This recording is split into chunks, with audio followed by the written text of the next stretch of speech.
Isang magandang umaga po sa ating lahat. Ngayon po ay araw ng Miyerkules at magtatalakay na naman po dito sa Kwentong Likas Yaman na magpaksang inyo pong kapupulutan ng mga impormasyon at mahalagang bagay tungkol sa ating buhay.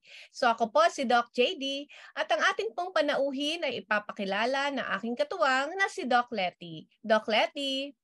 Hi, isang magandang umaga sa inyong lahat, ang aming mga taga-subaybay na laging nandyan. Salamat at lagi kayong nandyan talaga. Ang ipapakilala ko po ay isang tawag natin ay kasamahan ko sa trabaho dito sa UP Los Baños, Animal Biology Division. Siya ay isang BS Biology graduate sa UP Diliman at siya po ay kumuha ng kanyang Masters in Wildlife Studies dito sa UP Los Baños. Nagkataon, ako yung advisor niya. Okay? Pero hindi siya huminto doon. Habang pagkatapos niyang makatapos ng MS, ay nagkaroon kami ng patuloy na siya pag-aaral, lalo na sa ornithology or sa ibon. At nag-establish sila or gumawa sila ng isang organisasyon na tinatawag na Buhay Ilang. Siya din ay nagpatuloy sa kanyang pag-aaral. Pumunta siya sa University of Kansas at nagtamo siya ng Certificate of Museum Studies at ng MA in Ecology and Evolutionary Biology. Ito pa ay fresh pa kasi 2019 to 2022 siya nagpakadalubhasa sa dalawang larang na ito at bumalik siya upang maglingkod sa ating bayan sa pamamagitan ng aming division, ang Animal Biology Division dito sa UP Los Baños. So ang tinutukoy po namin ay ang ating panauhin ngayon si Professor Nikki Dayan Realovic. Siya po ay isang assistant professor dito sa UPL. Bumati ka, Nikki. Magandang umaga po sa inyo, Doc JD, Doc Letty, at saka sa lahat ng nanonood at nakikinig sa programa natin ngayon. Ayan. So, salamat Nikki sa iyong pagbibigay oras no para dito sa Kwentong Likas Yaman. At ako ang unang magtatanong at ito ay may kinalaman sa ating paksang Wildlife sa Ingles, pero ang ating titulo ay Buhay Ilang. So siguro doon tayo magsimula, no? Bagyan mo ng definisyon o isalarawan mo pag narinig ang salitang buhay ilang. Ano ba ang pumapasok sa isipan ng mga tao? So yung alam naman natin yung salitang buhay. So wala na tayong problema doon. Pero yung ilang o ilang ka, sinasabi natin, ilang ako sa taong ito. So medyo meron tayong tinatawag na hindi natin ka-close o kalapit. Pero pag sinabi nating buhay ilang, ito yung tinutukoy nating wildlife. O ito yung mga hayop o biodiversity na nakikita natin dun sa kanyang sariling habitat. So sa mga bundok, sa mga ilog, sa mga dagat. So pag sinasabi nating buhay lang, ayan, andyan kasama yung mga ibon, mga ahas, mga palaka, mga panike, at kung ano-ano pa. Ikwento mo sa amin kung paano ka nagkaroon ng interes sa mga buhay ilang. Paano ka napunta doon? Ako ay BS Bio graduate at BS Bio major ako noon. Naghahanap ako ng papupuntahan ng aking career or karera. Ang una kong inisip, gusto ko sana mag-lab work para maging microbio o QC/QA ng kung ano-anong mga bagay. So yun daw yung nagpapayaman sa BS Bio. Kaso lang, unfortunately or fortunately for my career, biglang nung third year college ng summer semester, nag-offer sila ng field biology.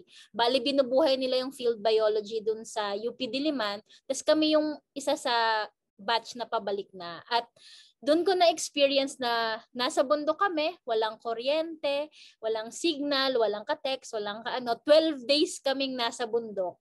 At yun, nagsusurvey kami ng buhay ilang. At sobrang nagustuhan ko siya na nung graduate ako, yun yung nahanap ko na trabaho. So bale nagturo ka sa K-12, 'di ba? So parang Opo, 'yun ang una mong sabak sa pagtatrabaho. So opo. yun nga, so paano ka nagkaroon ng koneksyon ano, yung interest mo sa buhay ilang at ito naman ang pagtuturo mo sa K-12 at sa mga kabataan?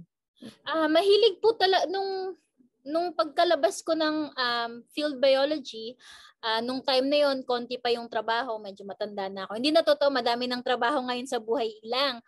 Pwede ka na maging RA, kung ano-anong posisyon yung pwede mong pasukan. Nung time na yon, pagtuturo yung isa sa medyo stable na trabaho. Pero pinili ko pa rin yung isang school sa Taytay, ang tawag sa kanya HEDCEN o Holistic Development Center. Meron silang napakalakas na environmental program. So simula po grade 2 hanggang K-12, senior high, sa isang taon, nilalabas nila yung mga estudyante dun sa kanilang Tungtong River Conservation Project. So pumunta kami sa ilog, nagre-river cleanup kami. Yung mga bata, pati yung mga parents, nagsisimula kami as young as 5 years old. Tapos, doon naman sa senior high, meron kaming mga pananaliksik or research na ginagawa tungkol sa buhay ilang. May mga spiders research, meron ding bats, ganon, ahas. So, depende sa ano yung naiinteresan ng bata. So, napagsama ko yung dalawang gusto ko at that time. So, medyo mahirap pagbata yung kasabay, pero napaka-fresh and open yung gusto o ayaw nila na buhay ilang. Kaya madaling i-harness para sa ibabagay mo lang kung ano yung tipo nila na trend or kung ano mang topic yung gusto nila na videos kung kailan mo sila estudyante. Siguro, Nikki, para mas mapalawig natin yung tungkol dyan sa mga pamamaraan na sa tingin mo ay naging epektibo para sa mga kabataan, magbigay ka ng mga konkretong estratehiya siguro, ano, na mga ginamit mo para maiugnay mo yung itong advokasya mo sa pamangalaga ng ating buhay ilang at itong pagtuturo mo sa mga kabataan, no? So parang gano'n. Ang isang very concrete na strategy na nahanap ko nung time na yon ay nagumana sa 8 years old at saka mga 13 to 14 years old. So yung mga magbibinata at yung mga totoong bata, mahilig sila sa Pokemon Go. So naiintindihan nila ang salitang evolution na medyo hindi slightly konting tama, may konting mali dahil sa Pokemon.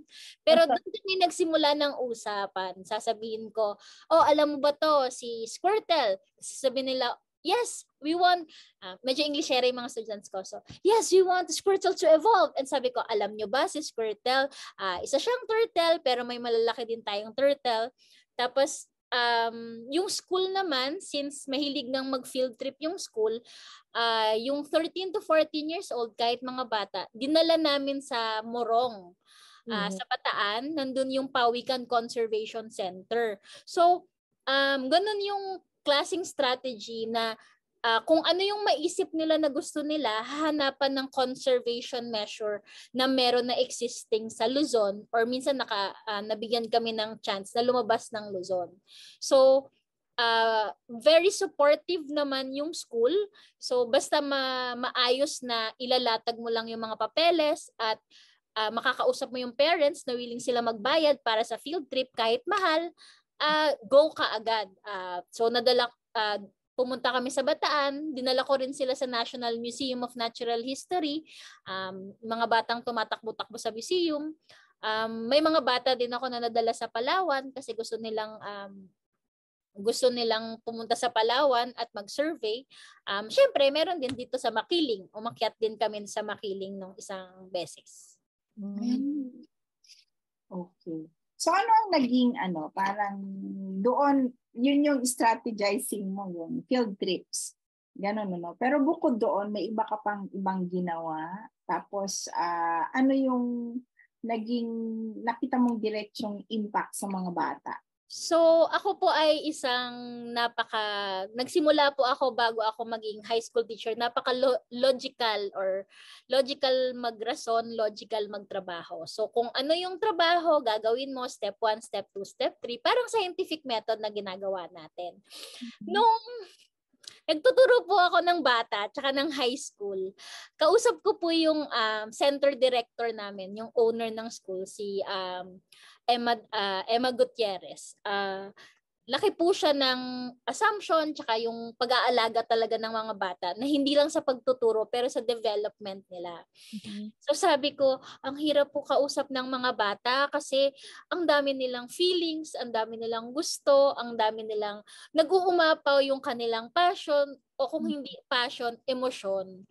Tapos ako as a teacher, dahil logical nga ako, ang galawan ko ay naka-X ang aking kamay. Sabi niya, hindi ka kasi meron kang shield sa mga bata kasi nararamdaman mo pero binabangga mo sila kasi hindi nga ako ganun magtrabaho. Sabi niya sa akin, try opening it up na nakalabas yung kamay mo. Pag mabigat, ibaba mo yung kamay mo.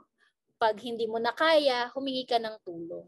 So, ayun po nagsimula ako kausapin at ramdamin ang mga emosyon ng mga bata, mga estudyante ko. At doon ko po sila nakukuha. Kasi sabi nga ng isang student, teacher, does everything have to be related to biology? Sabi ko, oo, kasi biology teacher tinanong mo. Pero sige, so pag nagtatanong sila ng kahit hindi na related sa topic, sa relasyon, ibabalik ko sa ano ba yung nature ng biology, physiology. Tapos minsan, pag gusto nila na, gusto ko ng mga experiences at adventure, kikwento ko sa kanila yung mga adventure na mga na-experience ko sa bundok at saka yung sa trabaho ng pananaliksik ng buhay ilang. So sa akin po, para po makuha yung loob ng mga bata, kinailangan ko pong bumalik sa pagkabata at buksan kung ano man yung nararamdaman nila na nararamdaman ko na rin kasi araw-araw ko silang kausap. So yun yung sa akin pinaka-epektibong strategy na nag-work naman na hindi naman nila sila umalis. Although minsan nagba-backfire kasi ang tawag na po nila sa akin ay mommy. So yun po. Yun po ang strategy para maging makakuha ng mga estudyante na magnanaliksik ng buhay ilang.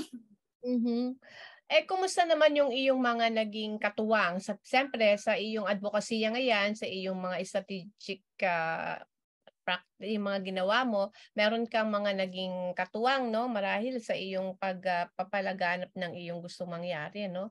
So, ano yung para mapabatid mo sa kanila ang kahalagahan ng buhay ilang, meron ka bang mga katuwang o yung mga tumulong sa iyo para talaga maging epektibo ang iyong pagbabahagi sa mga bata?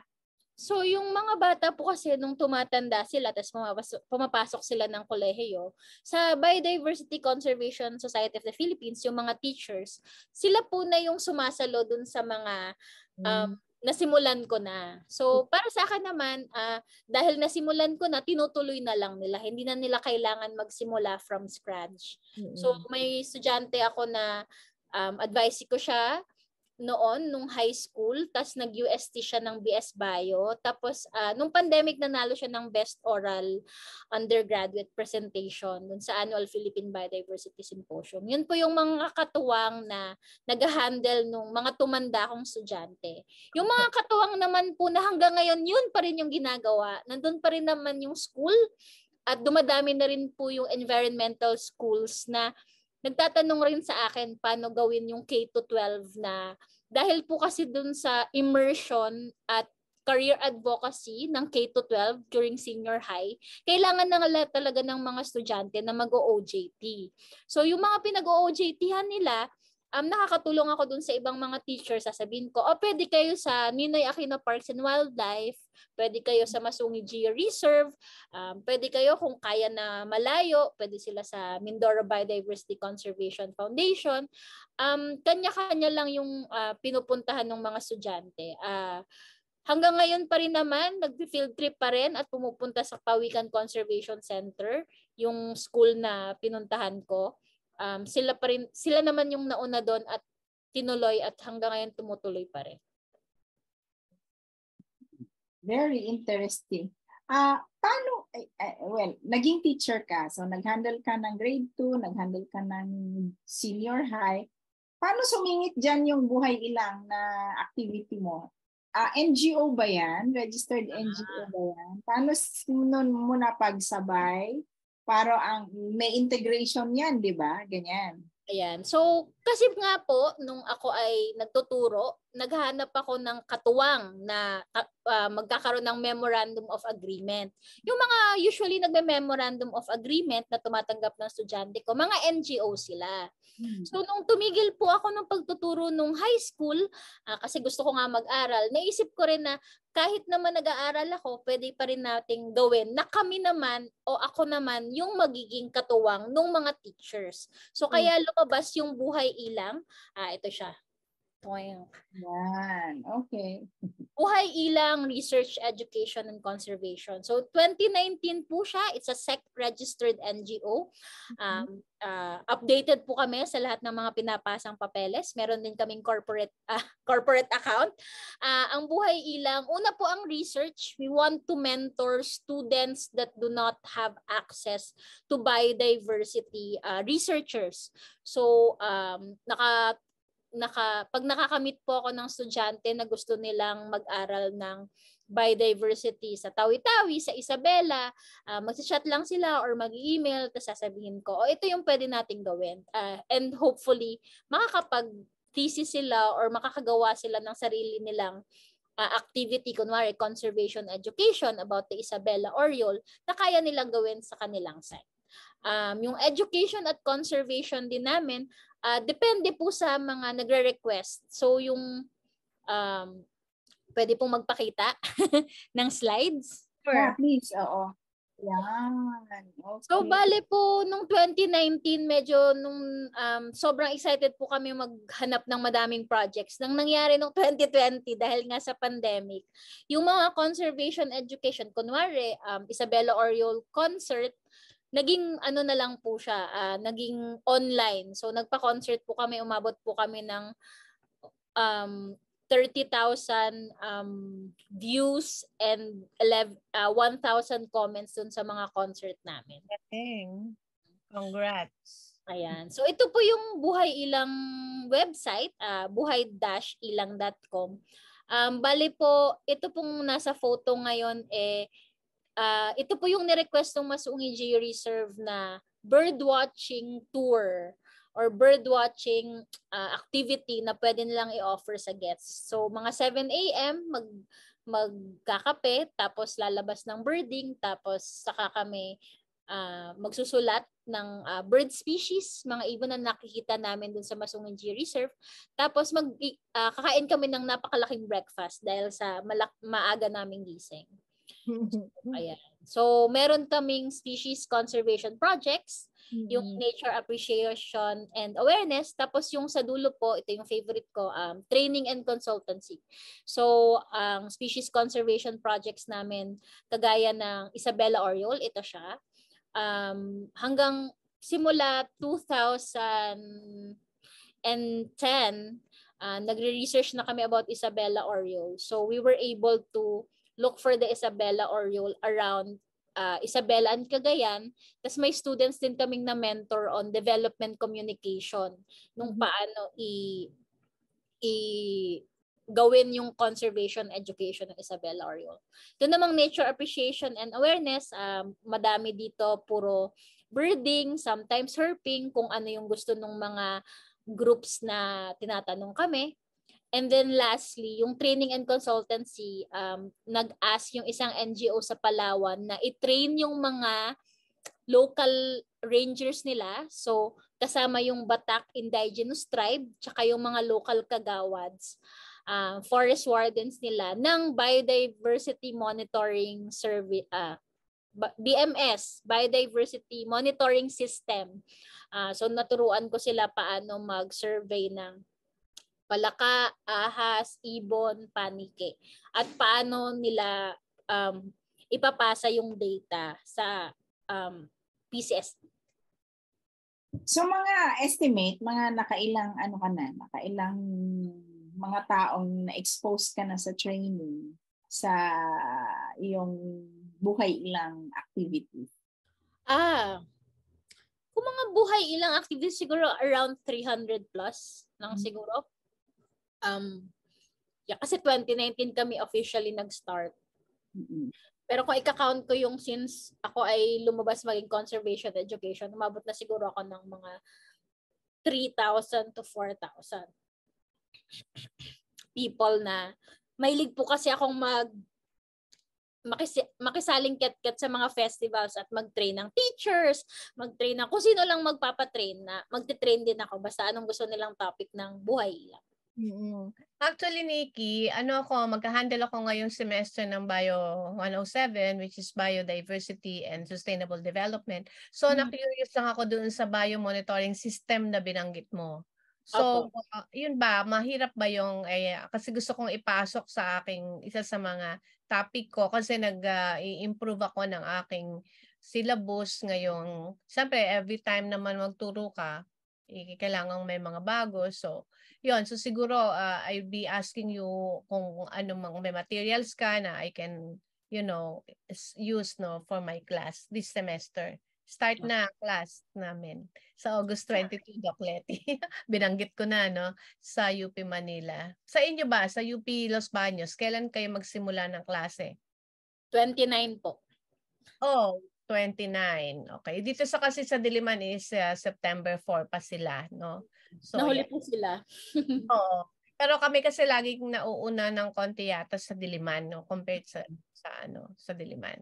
Anyway, so binanggit ko na riyan sa kaalaman ng ating mga taga-subaybay ng Kwentong Likas Yaman, kami pong lahat dito ay nagtuturo sa UP, no? 'Di ba, Doc Letty?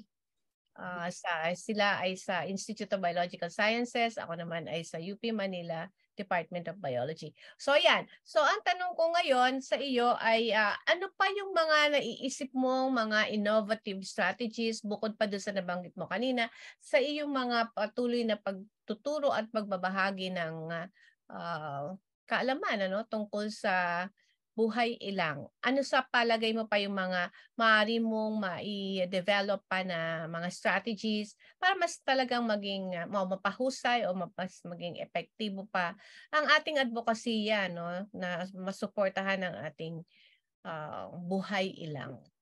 Ang gusto ko na pong target next ay yung mga hindi na mga estudyante or tinatawag lang nating layman o lay people. Sila yung madlang people, kumbaga sabi nila. Gusto ko po talaga, ang totoo ko pong pangarap ay isang buhay ilang music, arts and dance festival. So, nung nagkaroon kasi nung 2020, dahil nga sa pandemic, nagkaroon kami ng Para sa Kiyaw concert. So, sobrang natuwa ako kasi yung mga kinuha naming mga artist, kasing edad lang ng mga Gen Z, so they were 16 to 23, matanda na yung 25, except yung isa doon kasi fan ako ni Jonay Danao. Pero, so, sobrang saya nung nalaman ko na yung mga bata sa Mindanao, hindi nila alam yung Isabela Oriol dahil dun sa community ng mga artists, parang biglang ang point kasi nun is, sige gumawa kayo ng artwork or ng kanta or ng sayaw na related. Ito yung lahat ng materials sa Isabela Oriol. Gawa kayo ng something creative. Tapos sobrang ganda nung ginawa nila. Nagawa rin namin for snakes. May ahas ng Pilipinas din na virtual art gallery. So may mga artist na nag-donate ng mga paintings. Tapos gusto ko yung isang student, ang ginawa niya, student pa siya, hindi na siya student, pero isang Gen Z din siya, gumawa siya ng parang her incarnation of serpent goddess. Yan, si Oriol yung pangalan ng serpent goddess. So, Ayan. So, yun yung gusto ko sanang magawa siya ng face-to-face. Magpapa-concert sa isang lugar. Kunwari, parang Malasimbo Festival, pero buhay ilang festival siya. So, yun yung pangarap ko na sana matupad someday na mga bata, yung mga IPs na kung ano yung lokal na tunog, sila yung tutunog. Tsaka yung dance, nakakatuwa yung mga choreography nila. Pag binigyan mo sila ng prompt ng ahas, ng maliit na bird, parang okay, ang cool. Mga things na, mga bagay na hindi ko na naiisip kasi, oo nga, totoo. Kasi very scientific yung approach sa buhay ilang. Iba yung napaka-artistic and creative. Nakaka-excite.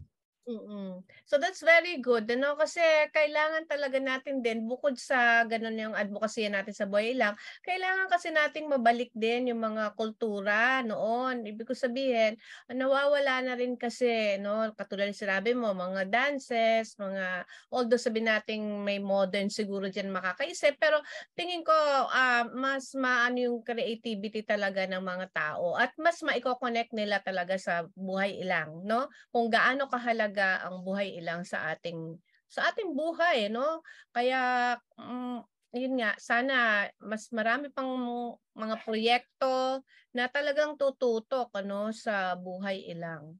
Clety? Naging parang mahirap na parte sa mga ginawa mo? Ano yung mga naging challenges? Lapid. Plus yung, para sa akin po talaga ay ang pag-alaga ng mental health ng bata ang pinakamabigat na challenge for me. Kasi dahil nga magkaiba kami ng henerasyon, as a millennial, medyo malapit sa kanila pero iba pa rin yung papalaki sa akin ng magulang. So yung mga bagay na pag ako ay nadidismaya o nababother, tinatago ko, hindi ko siya pinapakita as a teenager, as a tumandang teenager, feeling teenager. Pero yung mga bata kasi ngayon, very, nakakatuwa kasi very in touch sila dun sa ano yung nangyayari sa pagkatao nila. So, yung mental health na pag-aalaga, medyo mabigat in the sense na pag bata yung kausap mo, hindi lang yung bata, pati yung magulang. So, yung pagkukuha ng loob ng magulang at nung bata na sabay para maayos yung mental health ng bata, para makapag-submit ng mga submissions o di kaya ay masaya siya sa field kasi ayaw naman nating malungkot yung mga bata sa field kasi gusto nga natin magustuhan nila yung experience. Yun yung nahirapan ako kasi magkaiba pala yung approach dun sa parent, dun sa bata. Tsaka dun sa mga kaibigan nila. Natutunan ko naman doon, napaka-helpful ng peers nila na pag kailangan ko na ng tulong kasi malungkot sila sa akin pero hindi sila masyadong malungkot dun sa mga peers nila, sasabihin ko dun sa bata na, hoy, malungkot ka, pakita mo sa mga peers mo.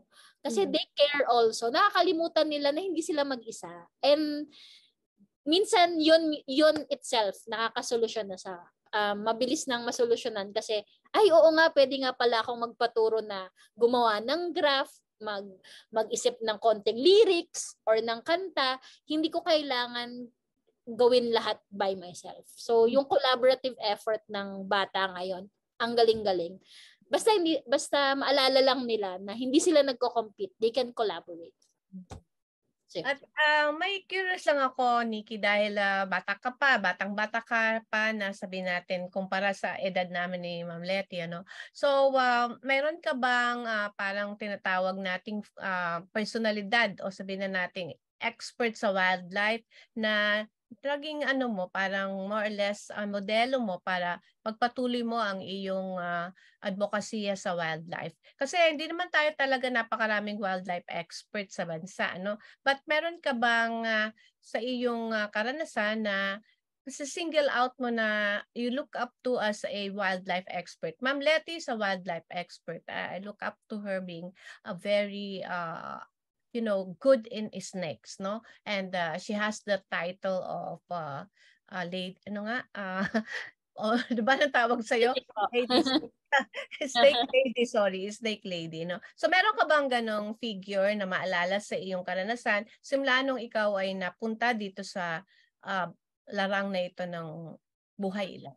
So, biology po talaga, no? So, ang tawag ko po, na-imprint po kasi ako dun sa first teacher ko sa field bio. Yung first teacher ko po na yon si Dr. Carmela Española. So, siya po yung isa sa mga one of the species discovery na traditional species discovery na pupunta ka sa isla, uy, may bagong species. So, so si Ma'am Lala po talaga yung nag-alaga siya po yung nakulitan po nung naalala ko po, kaya tinatry ko po talaga maging patient sa mga estudyante ko ngayon kasi naalala ko kada po may ibon na humuhuni, mama na yun, mama na yun, mama na yun. Sabi niya, tatawa na lang siya sa akin kasi yung pare-parehas pala na ibon kasi hindi ako makarinig masyado. Pare-parehas na ibon, yung palagi kong tanong araw-araw. Naging boss ko rin kasi siya pagkatapos ko graduate.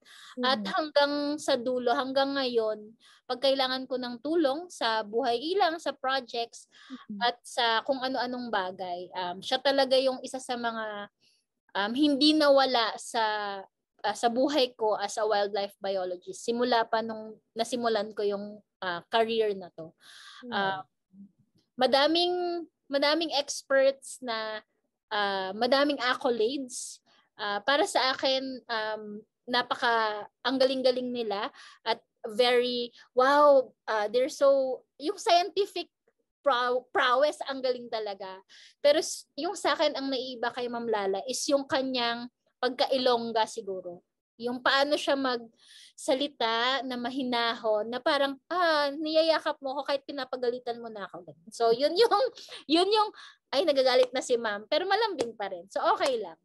So, gusto ko lang ibahagi na si Doc Lala, si Ma'am Lala, ay isa sa mga una ko na interview dito sa Kwentong Likas Yaman nung hindi ko pa katuwang si Ma'am Leti kasi ito pang third year na natin. Yung unang year kasi nag-solo muna ako and then si Ma'am ang napili kong maging katuwang ko dito para isulong ang ating biodiversity. Hanggang sa itong Kwentong Likas Yaman ay lumawak na rin ang scope ng talakayan, hindi na lang sa biodiversity. Pero si Ma'am Lala ang isa sa mga unang nagpa-unlock ng panayam at ang aming kwentuhan ay tungkol sa mga ibon. So yun, shout out to Ma'am Lala Española. Okay? So that's my question. Doc Leti?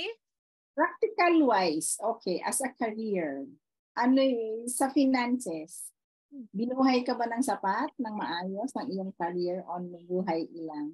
Of course, alam ko na at the very beginning, ngayon kasi ang daming opportunities, parang tumatagaktak ang mga scholarships, tumatagaktak ang mga funds for research, magsusulat ka lang, tututok ka lang. Kung mahirap nung panahon mo, mas mahirap nung panahon namin. Parang ganun. We were trailblazing. We were trying to open doors and set directions and journeys. Pero nasa middle age ka na. You were in the age na the windows and the doors have been opened. It was just a matter of exploring. How did you find that experience? Baka naman baka gutumin ka pag wildlife biologist ka, klaseng ganun. Matagal po akong hindi nagturo ng college kasi naisip ko, kasi ang bilis ng turnover parang gagraduate na sila, hanap na sila ng trabaho. Kaya naisip ko high school muna kasi naisip ko baka may ma-open pa na opportunities for them dun sa time na magka-college sila. So kaya medyo late na ako, kaya lang ngayon lang ako nag-apply ng totoo sa wildlife biology. Kasi nung pumasok ako, lumalabas na yung term na biodiversity, may mga RA projects na, pero mahirap maghanap ng pera sa gobyerno. Siguro yung napansin ko noon. Ngayon may mga programs na yung DOST na pwede kang parang maging CIP or fellow ng isang nakakatuwa yun for me kasi noon wala yun Parang dapat angkla ka sa isang project. Pag tapos na yung project, tapos na yung pagiging RA mo. Pero ang masaya doon, basta may nangangailangan at marunong kang humingi ng budget. Ayun yung natutunan ko nung bata pa ako. Marunong kang humingi ng budget at maayos yung trabaho mo sa simula hanggang sa dulo pag nagbibigay ka ng report. Madami po akong opportunities na tawag nilang rocket scientist. Yung mga consultancy pag professor ka na, pero rocket scientist nung bata pa ako. Kaya yung experience ko sobrang lawak kasi pag sinabi po ng katala na, "Oy, gusto kong teacher's training, babayaran namin yung ganito." Sasabihin ko, okay, basta hindi ako mag-shell out ng pera, may konting allowance, masaya na ako doon. So, yun yung naging strategy ko para ibuhay yung sarili ko for yung, may period din parang pag-graduate ko ng college, nang tumungtong ako ng master's, yung first 3 years, parang konti pa yung trabaho. Pero nung graduate ako, madami ng posisyon all over the Philippines. Mamimili ka na lang kung saan yung gusto mo na sites. So may trabaho, lalo na ngayon. Ang pinakagusto ko rin dahil nga nasimulan ko yung Conservation Leadership Program, alam yan ni Ma'am Letty, CLP alumni din siya. Yung BP yung tinatawag, BP siya noon, CLP na ngayon. Pag bata ka pa, early career, within 5 years, kaya mo mag-apply ng project na medyo malaki. Aside from yung CLP project na Conservation Leadership Program, meron din ngayon na gusto rin nila ng mga bata, yung National Geographic Explorer. Mabilis rin silang magbigay ng funds para sa mga ganitong klaseng projects on buhay ilang. So nakakatuwa, basta marunong kang magsulat ng isang proposal, siguro doon ako pumapasok, magpapatulong yung mga bata sa paggawa ng proposal. Yun, nakakakuha ng project. Kahit maliit lang, pero it starts the journey. Yeah. Like Okay. start small and then it expands, nag-branch out yan talaga Ang importante na maintain mo yung integrity, yung maganda ang quality of work mo. So, once nasimulan mo yan ng maganda, sa totoo lang, hindi ka maghahanap ng opportunities. They will come to you. Yes. I-offer sa'yo. Kaya po ako nakapunta ng Batanes. Oo, ganon. Yeah. Sa aking karanasan din, ganun. Parang I didn't have to look for them. Dumating na lang. Pero ang kaibahan kasi is nasimulan ko agad sa pagtuturo sa college yung aking trabaho. Pero yun nga, I saw you working on sa NGO. So, ayan, may karanasan ka sa NGO sa Buhay Ilang. And it brings you where you are now. No? Magandang opportunity, exciting ang kararatingan. Anong yung sa tingin mo ay mas maganda pang gagawin para alam nating, lalo tayong dalawa, no? Pareho tayong nasa biodiversity conservation. Ano yung nakikita mong magagandang opportunities na dapat tutukan or tuhugin para maging mas matagumpay ang conservation sa Pilipinas? Embrace new technology. At embrace new sa simpleng mga graph, yung integration nung nabibigay sa atin ng easy access na graphic design, video editing, yung pagdo-drone, yung pagka-camera trapping. Yun kasi yung mga feeling ko wala sa time ko na hindi masyado very papel at ballpen yung tayong nagta-transit. Pero ngayon kasi kaya na for a little bit of amount of money, kaya kumuha ng footage ng buhay ilang dun sa actual wild. And yun po yung very, very excited ako. If I may name drop, so si Erwan Yusuf po, sa feature sa YouTube, nagsimula siya na food blogger, tas nagkaroon siya ng mga content na travel content. Very, very respectful yung kanyang mga documentaries na ginagawa pag umaakyat siya ng bundok. So, isa doon yung Mount Hamiguitan. So, yun yung nakikita ko na kayang gawin ng mga estudyante na ngayon na medyo mahihirapan ako. Akyat na lang ng bundok. Pero so, kaya na nila yon kasi lumaki sila sa teknolohiya at saka dun sa pagpo-post, pagsasayaw, pagti-TikTok, yung ganyan, yung reach din na kaya nilang abutin na hindi nila kaya ng printed and traditional media, yun po ako excited kasi feeling ko yung mga bata, kaya nilang i-transform yung biodiversity conservation into something na kahit yung nasa tabi na nagbebenta ng taho, nakakarinig na kung ano yung buhay ilang. Just because may humor, may videos, mga ganon. Yun ang feeling ko papunta sana yung biodiversity conservation in one aspect. Ganda. Oo. Magagaling nga, ang daling makapick up ng mga bata sa technological innovations, no? And I would agree to that. Ganon. May time pa ba tayo, JD? O kailangan na nating matapos at siyempre, sige, sabi mo na, Doc, ng ating So, dahil marami tayong, ang lawak ng ating napag-usapan, pero at least nabigyan natin ng kaliwanagan ang mga paraan upang mapag-ugnay ang formal education sa non-formal education, sa community education. Bilang isang individual lang naman yan, ikaw lang yan. No? So meron kang high school and elementary, nagkaroon ka ng NGO, tapos nagkaroon ka ng agency connections and community empowerment na nagawa rin doon sa mga nag-request sa'yo. And lahat naman tayo gumagalaw toward dyan. Pero kailangan sabay-sabay tayong gagalaw. And with this, we really recognize na you have a long way to go and you have much to do. Responsibilidad din naman natin yan. And we salute you for what you are doing. And for that, merong token si JD. Ang Kwentong Likas Yaman ay may token na iaalay sa'yo. Go, Doc JD. So, ito lang ang aking nagawa. Buhay ilang ating pahalagahan. Yan na lang ang titulo ng aking alay sa'yo, Miss Nikki, at ito ang tula. Wildlife ang Ingles na termino. Sa buhay ilang na paksa dito. Ano bang kahalagahan sa mundo? Bakit iniingatan at kinokonserbang totoo? Kaya kung bibigyan ng definisyon, mga hayop at halamang nasa dako pa roon, malayo sa panghihimasok ng mga tao, kung ganon, malayo sila sa likas nilang tirahang mayroon. Malaya, malaya.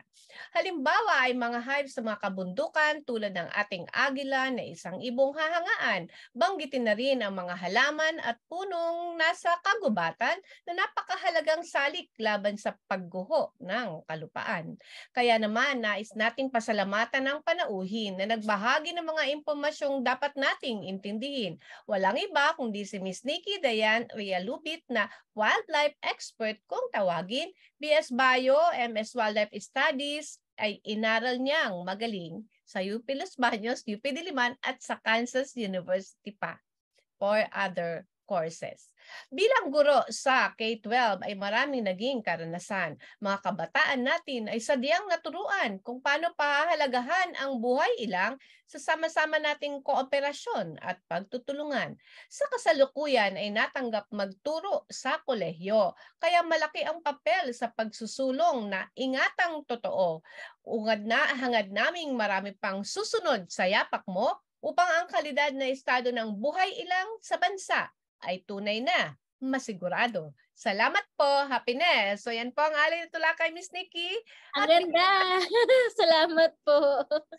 At bigyan natin siya ng pagkakataong magbigay ng mensaheng magpapa-inspire sa ating mga kabataan at sa ating mga kababayan na talagang pahalagahan ang ating buhay ilang o wildlife. Go ahead, Ma'am Nikki. Para sa mga batang nakikinig o kahit hindi man bata or feeling bata, sa akin lang kung saan ninyo nararamdaman pumunta kayo kahit nakakatakot, kahit hindi nyo alam ang gagawin. Basta gawin nyo lang yung nakakaya at gawin nyo lang yung kakayanin. Meron at merong lalapit para tulungan kayo. Huwag niyong kalimutan na hindi kayo nag-iisa sa mundong ito. Marami tayo na sama-samang aakap sa ating mundo. Yun lang po. Oo naman. So talaga namang napaka-passionate ng ating naging panauhing si Miss Nikki at good luck sa iyong pagtuturo. Ngayong nasa kolehiyo ka na, alam kong mas marami pang maiimpluwensyahan ka no sa ating mga kabataan, lalo na yung mga future wildlife biologists din diyan sa UPLB, Doc Letty. Ang inyong kurso diyan talagang napakahalagang mas dumami pa ang kumuha ng mga kurso tungkol sa conservation no ng ating natural resources. Ayan, Doc Letty? Kailangan talaga natin sa dami ng ang ating bansa ay talagang naturingang center of biodiversity, maging sa dagat at maging sa lupa. Kahit ganito ito kaliit, ramdam ko na tayo ay sadyang tunay na pinagpala. Ang dami pa nating didiskubrihin. Kaya dapat marami pa rin tayong mga tuturuan at palalakasin ng mga kabataan at mga iba pang mga interesado upang protektahan at aralin ang ating buhay inam.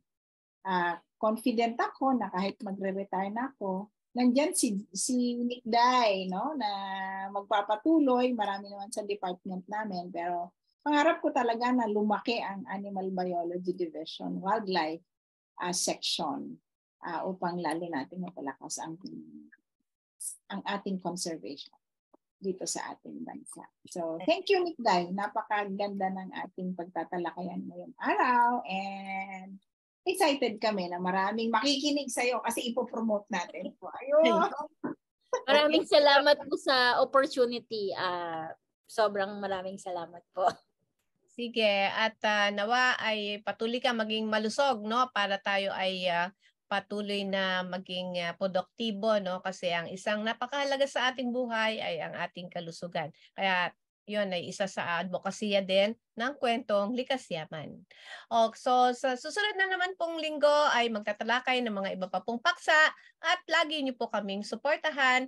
Marami pong salamat sa patuloy niyo pong pagtangkilik. Hanggang sa muli, magpapaalam na po kami ni Doc Letty. Salamat po. Kakalimutan, like, subscribe, and share! Ayan. Salamat po. Happiness.